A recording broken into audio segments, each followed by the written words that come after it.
Баршаңызға қайырлы күн. Сіздермен Гаухар. Бүгін өте дәмді, құрамында 1 грамда ұн жоқ, осындай творожный запеканканы жасаймыз. Бұл запеканканың маған бір ұнайтын жері жасалу жолы, яғни 5 минут уақытыңыз кетеді. Алдымен бізге творог керек. Негізінде үй творогы да болады. Мен дүкеннің 9% творогын алдым. Одан кейін 3 жұмыртқа болады. Жұмыртқаның көлемі менде үлкен.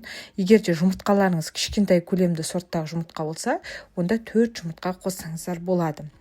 Келесі кезекте енді оған қантты саламыз. Қыздар, мен бұл кезекте 4 ас қасық қантты қостым. Егер де творожный запеканканың тәтті болғанын қаласаңыздар, онда 5 ас қасық қант қоссаңыздар болады. Қазір 4 ас қасық қант, оның тәттілігі орташа деңгейде. Келесі кезекте ұнның орнына міндетті түрде 3 ас қасық жүгері крахмалын қосамыз. Одан кейін мен 3 ас қасық айранды қостым. Негізінде айранның орнына қаймақты да қосуға болады. Яғни үйіңізде не бар? Айран болса айран, қаймақ болса қаймақ.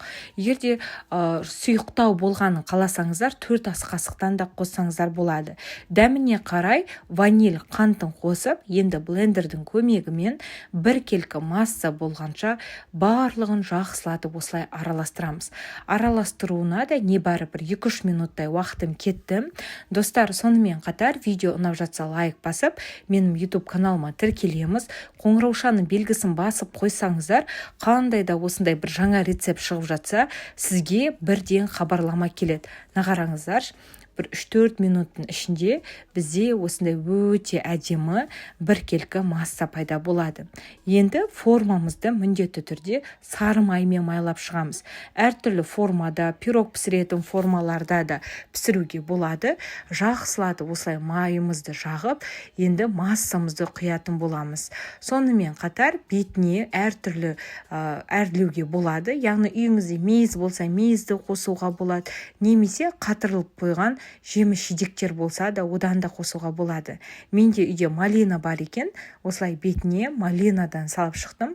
Малинаның орнына грек жаңғағын немесе мейізді да қосуға болады. Енді дәмі шынымен де өте дәмді болып шығады.